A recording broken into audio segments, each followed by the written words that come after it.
अस्सलामुअलैकुम तमाम देखने सुनने वालों को। सुपर क्विक झटपट चिकन वाइट बोटी मसाला नोट कर लीजिए।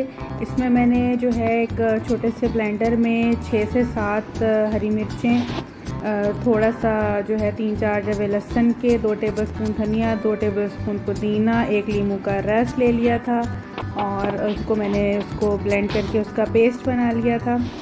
इसके अलावा ये कुछ स्पाइसेस हैं। ये कुटा हुआ ज़ीरा है 1 टेबलस्पून, 1.5 टीस्पून नमक है। इसके अलावा इसमें मैंने जो है वो चीज़ें डाली हैं। ये थोड़ा सा गरम मसाला है 1 टीस्पून, ये धनिया पाउडर है तकरीबन 1.5 टेबलस्पून और ये काली मिर्च पाउडर है 1 टेबलस्पून। और ये तमाम अज्जा, ये मैंने मीट टेंडराइज़र इसमें डाला है 1 टीस्पून के बराबर। अगर मीट टेंडराइज़र से बेहतर जो इंग्रेडिएंट है वो कच्चे पपीते का है, 1 टेबलस्पून डालें, वो नहीं है तो मीट टेंडराइज़र डाल दें। अब ये जो हमने अदरक, लहसुन, हरी मिर्च, हरे धनिए का और लीमू का पेस्ट बना के रखा था, ये अब हम इस पे लगा देंगे। अदरक मैंने तकरीबन 1 इंच का टुकड़ा ले लिया था, 6 से 7 लहसुन के जवे थे, 6 से 7 हरी मिर्चें थी।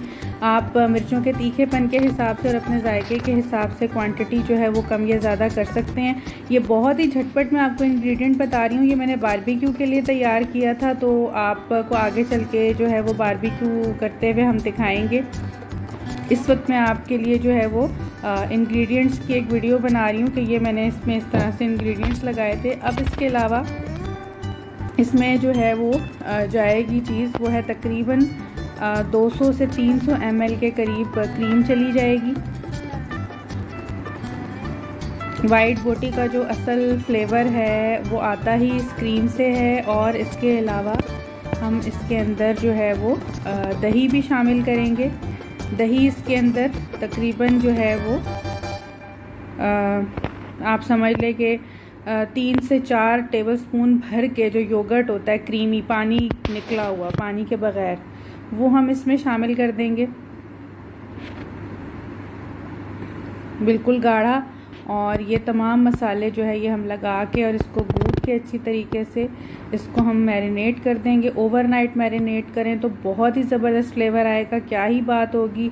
नहीं तो कम से कम 3 से 4 घंटे आप इसको ज़रूर मैरिनेट करें और ये आप मैरिनेट करके रख लें। इसे चाहें, इसमें थोड़ा सा जो है वो तेल भी मैंने डाला है।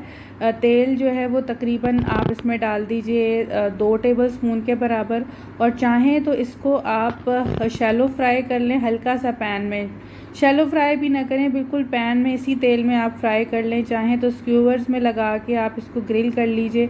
ये मैं तकरीबन 2 टेबलस्पून के बराबर इसमें ऑयल डाल रही हूँ और इसको बारबेक्यू कर लीजिए, इसको तवे पे बना लीजिए जिस तरह आपको पसंद है। हमने बारबेक्यू के लिए तैयार किया था, तो ये आप इस तरीके से ये बोटी ट्राई कीजिए, ज़रूर बनाइएगा, मुझे अपना फ़ीडबैक दीजिएगा और बताइएगा कि ये कैसा बना। मैं आपको छोटे से ग्लिम्स दिखा देती हूँ जो हमने बारबेक्यू किया था उसके।